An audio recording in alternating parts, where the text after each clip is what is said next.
మా అక్క అలిఖ్య చిట్టి సారీ వీడియో అయితే పర్సనల్గా చెప్పడం జరిగింది. దాంతోపాటు పబ్లిక్లో కూడా అందరికీ చాలా మనస్ఫూర్తిగా రిగ్రెట్ అవుతూ తను సారీ వీడియో అయితే చేయడం జరిగింది. దాన్ని కూడా తీసుకెళ్ళి మీమర్స్ ఇంకా యూట్యూబ్ ఛానల్స్, న్యూస్ ఛానల్స్ వాళ్ళు నెగిటివ్గా అయితే స్ప్రెడ్ చేసేసారు.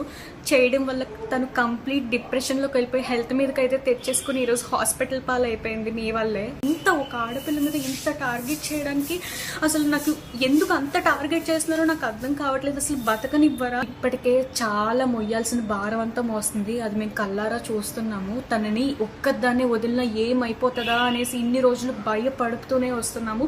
ఏదైతే అవ్వకూడదో అదే హాస్పిటల్ పాలు అయితే చేశారు. మా ఇంట్లో ఒకటి ఆల్రెడీ జరిగిందండి. ఆల్రెడీ జరిగి 3 నెలలు కూడా కావట్లేదండి మా నాన్నగారికి జరిగి. ఇప్పుడు ఈలోపు ఇంకొకరు హాస్పిటల్ పాలు చేశారు కదా అందరూ కలిసి. నాకు ఇదంతా తెలియదండి. మా అక్కకి ఏమన్నా అయితే మీరు రెస్పాన్సిబిలిటీ తీసుకుంటారా? అది నాకు చెప్పండి. మేమైతే ఎలాగో నిండా మునిగిపోయి మమ్మల్ని కంప్లీట్ రోడ్డు మీదకి లాగేశారండి. మేమందరం విమెన్సే కదండి. మీ ఇంట్లో కూడా అక్క చెల్లెలు, అమ్మ, ఇంకా పెద్దమ్మ వీళ్ళందరూ ఉంటారు కదా. నాకు ఒకటి తెలియక అడుగుతున్నా. మా నాన్నగారు చనిపోతే ఆయన ఇష్ట ప్రకారం సమాధి ఏదో చేసుకున్నాం మాకు నచ్చినట్టు. సమాధి ఫోటోని కూడా మీరు మీమ్స్గా వేసుకుంటున్నారంటే ఇంకా ఈ విషయం మీకు ఎంత ఎంత చులకనో నేను అర్థం చేసుకోగలను. ఆఖరికి శవం ఫోటో కూడా మీరు మీమ్స్గా తయారు చేసుకొని వేసుకుంటున్నారు. నేను మీకు చెప్తున్నాను, మాకు సపోర్ట్ కావాలి. మేము ఆడవాళ్ళము, మాకు ఈ పరిస్థితిలో ఉంది, మిమ్మల్ని అడుక్కుంటున్నాం. మీమ్స్ వేయొద్దు, ట్రోల్స్ వేయొద్దని నేను మిమ్మల్ని అడుక్కుంటున్నాను. ఇంకా ఇప్పుడు ప్రోడక్ట్ ఆర్డర్ చేశారు. కొంతమంది ఏమో వ్యూస్ కోసం వచ్చేసి మా ఇంట్లో తన్నారు, నన్ను కొట్టారని ఇంకొకరు, అలా పెడితే వ్యూస్ వచ్చేసి అందరూ చూసేస్తారని ఇంకొకరు, అని వాంతు కక్కేస్తున్నట్టు ఇంకొకరు. ఒక్కొక్కరు ఒక్కొక్క టైప్లో అండి. ఒక కస్టమర్కి నిజంగా నచ్చకపోతే మీరు కొన్న వాళ్ళ దగ్గరికి వెళ్ళి నాకు ఇది నచ్చలేదు, మేము ఇలా మాకు ఈ ప్రోడక్ట్ క్వాలిటీ నచ్చలేదంటే మేము రీఫండ్ ఆర్ వేరే ప్రోడక్ట్ ఏదో ఒకటి సొల్యూషన్ చెప్తాము. మీరు అంత అంత దిగజారిపోవడం నాకు ఎందుకు అర్థం కావట్లేదు. వీడియోస్ వ్యూస్ మనీ వస్తాయి అంతే కదండి. ఇంకొక ఆవిడ అయితే అలిఖ్య చిట్టి పికిల్స్ కొనేసాను, దాని నుంచి నేను డబ్బులు కోల్పోయాను, వేస్ట్ అయిపోయినాయి. ఇప్పుడు ఆవిడ మీద 11 వీడియోస్ ఏదైతే చేసిందో అందులోంచి బాగా డబ్బులు సంపాదించుకుంది. మీకు కావాల్సింది డబ్బు. మనిషి ప్రాణం కంటే మీకు డబ్బు కావాలి. ఇప్పుడు ఈరోజు మా అక్క ప్రాణంతో కొట్లాడుతుంది. అండ్ నేను లాస్ట్గా ఒకటి చెప్పాలనుకుంటున్నాను. ఇంకా ఇదే ఈ ఆంధ్ర తెలంగాణలో చాలా అంటే చాలా ఇష్యూస్ జరుగుతున్నాయండి. దాని గురించి పట్టించుకోండి. అభివృద్ధికి సంబంధించి దాని గురించి, ఉద్యోగాల గురించి, యూత్కి ఉద్యోగాలు లేవు, ఈ టైప్ చాలా సమస్యలు ఉన్నాయి కదండి. దాని గురించి ఈ ట్రాలర్స్ నిన్న ఎవరైతే ఉన్నారో ఈ పచ్చళ్ళని ట్రెండ్ చేశారు. ఇంత ఆ ట్రెండ్ చేసేది ఒక అభివృద్ధి గురించో, మా దగ్గర ఇది లేదు, ఇది ఉంటే బాగుంటుంది, ఈ ఊర్లో ఈ రోడ్డు ఉంటే బాగుంటుంది, ఈ ఊర్లో ఈ కాలేజ్ ఉంటే బాగుంటుంది, గట్టిగా మీన్స్ వేసుకుంటే మన స్టేట్స్ని కానీ ఎవరు డెవలప్ చేయడానికి ఎవరు పాలిటీషియన్స్ అక్కర్లేదు కదండి. మనమే సపోర్ట్ చేసుకుంటున్నట్టు ఉంటుంది కదా. ఎందుకు వచ్చింది ఈ టాపిక్ అండి? మా సొంత అక్క అండి, మాతో చిన్నప్పటి నుంచి కలిసి ఇది చేసింది. అది ఆ రిలేషన్ మీకు అర్థం కాకపోయి ఉండొచ్చు. తను తప్పు చేసింది. వీడియోస్లో అలా గంభీరంగా కనిపించినా తను ఎంత ఇన్నోసెంట్ అనేది మాకే తెలుసు, మేము చూస్తున్నాం కాబట్టి. వీలైనంత త్వరగా మీరు మంచిది ట్రోలింగ్స్ ఇక మీద ఆపేసేయండి. నేను చెప్తున్నా, ఇంకా తను చచ్చిపోవడం కావాలి అంటేనే చేయండి. లేదండి, నేను కామెంట్స్ కూడా చూశాను. తను ఏడుస్తున్నట్టు అనిపించట్లేదు అంటే ఇంక ఏడవడంలో కూడా యాక్టింగ్ అంటే ఇంక ప్రతిదీ యాక్టింగ్ అంటే ఇంకేం చేయాలి చెప్పండి. కెమెరా ముందుకు వచ్చి మాట్లాడుతున్నా కూడా యాక్టింగ్ అంటారు.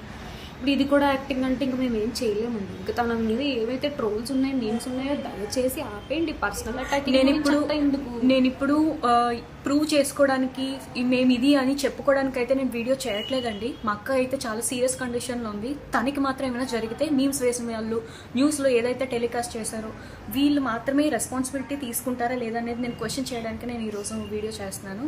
మేమేమి ప్రూవ్ చేసుకోవడానికి అయితే కాదు. ఎలాగో మా మీద నింద పడింది, దాన్ని ఎంత చెప్పినా సరే యాక్టింగ్ అది ఇది అంటున్నారు కాబట్టి మేము ప్రూవ్ చేసుకోవడానికి రావట్లేదు. మా అక్క కండిషన్ ఎలా ఉంది ఇప్పటికైనా దయచేసి ఆపండి. ఇప్పుడు ఉన్న ట్రెండింగ్ టాపిక్ ఇదే. మీకు కావాల్సింది ఇదే, ఫన్.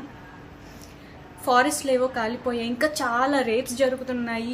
ఈ మర్డర్స్ అవి ఏవో రేప్స్ అన్నీ జరిగిన వాళ్ళు ఏం తప్పు చేసినా సరే ఫ్రీగా హాయిగా తిరిగేసి వాళ్ళు చాలా బాగుంటున్నారు. చిన్న చిన్న వెండర్స్, చిన్న చిన్న వ్యాపారాలు చేసుకునే వాళ్ళ మీద ఎందుకు అంత కక్ష కట్టారు? అది కూడా ఒక విమెన్ని ఎందుకు అంత టార్గెట్ చేసినా నాకు అర్థం కావట్లేదు. ఒక విమెన్ ఎవ్వరి మెన్ సపోర్ట్ లేకుండా ఎదుగుతుంటే చూడలేరని నాకైతే అర్థమైంది. మా అమ్మగారు ఆల్రెడీ మా నాన్నని కోల్పోయారు. సొంత కూతురు ఇంత క్షోభ అనుభవిస్తే ఏ తల్లి చూడలేదు. మా అమ్మ ఎన్ని అనుభవించకూడదు అన్నీ చూస్తుంది మీరు చేసిన పని వల్లే. మీమర్స్ ఇవాళ మా ఇంటికి కూడా మేము హాస్పిటల్లో ఉన్న సరే ఎంత ఇబ్బంది పెట్టారంటే న్యూస్ ఛానల్స్ వాళ్ళు ఇంటికి వచ్చి ఇష్టం వచ్చినట్టు అసలు వీడియో కావాలి ఏంటండి, ఇప్పుడు వీడియోలు మీకు డబ్బులు పెట్టేస్తాయా? ఇప్పుడు నాకు అదంతా తెలియదండి. మా అక్కకి అలికే చిట్టికి ఏమన్నా జరిగితే మీరు బాధ్యత వహిస్తారా? ఫస్ట్ స్టార్ట్ చేసిన మీమర్స్ అందరూ బాధ్యత వహిస్తారా? లేదంటే న్యూస్ ఛానల్స్ ఇంకా చాలామంది పబ్లిష్ చేస్తున్నారు కదా, సీన్ క్రియేట్ చేస్తున్నారు కదా, వాళ్ళు బాధ్యత తీసుకుంటారా? నేను మా అమ్మకి ఎలా నచ్చ చెప్పుకోవాలండి? మా అమ్మని ఎవరు చూసుకోవాలి? ఇప్పుడు మా అమ్మకు కూడా ఏమన్నా అయితే మీరు ఏమన్నా చేస్తారా? మీరు బాధ్యత తీసుకుంటారా? నాకు అదొకటి చెప్పండి. మొన్న అలాగే ఈ ఇన్సిడెంట్ జరిగింది, ఎవరో మమ్మల్ని ఏదో తిట్టారు అనేసి మీకు ఫోటో పెడితే వాట్సాప్ రిపోర్ట్ కొట్టేశారండి. మీకు పంపించడానికి మా దగ్గర ఏ సాక్ష్యాలు లేవు. రిపోర్ట్ కొట్టడం వల్ల పోయాయి. టుడే అని స్క్రీన్ షాట్లో ఉంది, దాన్ని కూడా ఒక ఇష్యూ చేశారు. అది మా గ్యాలరీలో కొన్ని సేవ్ చేసుకున్నవి 2-3 ఉంటే అది నేను మీకు వీడియోలో పెట్టి చూపించానండి. అది కూడా ఫేక్ అంటున్నారు. ప్రతిదీ ఫేకే అంటే మనుషులందరూ ఫేకే అండి. అలా అయితే తను ఎంత అయితే తప్పు చేసిందో అంతకంటే ఎక్కువ శిక్ష అనుభవించింది. అది దగ్గరున్న మేం చూసాము, పడిన తను కూడా అనుభవించింది. తను చేసింది తప్పే, అది మాకు తెలుసు. తను ఒప్పుకుంది, మనస్ఫూర్తిగా తను ఒప్పుకుంది. ఒక మనిషి తప్పు చేశాడంటే ఎంత పశ్చాత్తాపం పడుతున్నాడో అది మనం కూడా అంగీకరించాలి. అసలు ఫస్ట్ ఇది ఎక్కడి నుంచి మొదలైందంటే నెగిటివ్ రివ్యూస్ నుంచి మొదలైంది. మీకు నిజంగా ప్రోడక్ట్ బాగోకపోతే మా దగ్గరికి వస్తే మేము రీఫండ్ చేయడము లేదంటే ఇంకొక పార్సల్ పంపించడం అనేది జరుగుతుంది. కానీ మీరు వీడియో పెట్టారు, సరే ఫైన్, మీకు కంటెంట్ కావాలి కదా, మీకు మనీ కావాలి, వీడియో పెట్టారు. ఇంకొకరైతే 9-11 ఒకేసారి అన్ని వీడియోస్ ఎందుకండి మా మీద అంత మీరు కూడా అమ్మాయిలే కదా, పెట్టిన ఆవిడ కూడా అమ్మాయే కదా, అంత కక్ష ఎందుకు? తన సారీ వీడియో చెప్తే తన ఫేస్లో సాడ్నెస్ లేదు, యాక్టింగ్ చేసింది లేదంటే తాగేసి చేసింది, ఇష్టం వచ్చినట్టు మాట్లాడుతున్నారు. ఒక్కసారి మీ ఇంట్లో వాళ్ళు అయితే అలాగే చేస్తారా?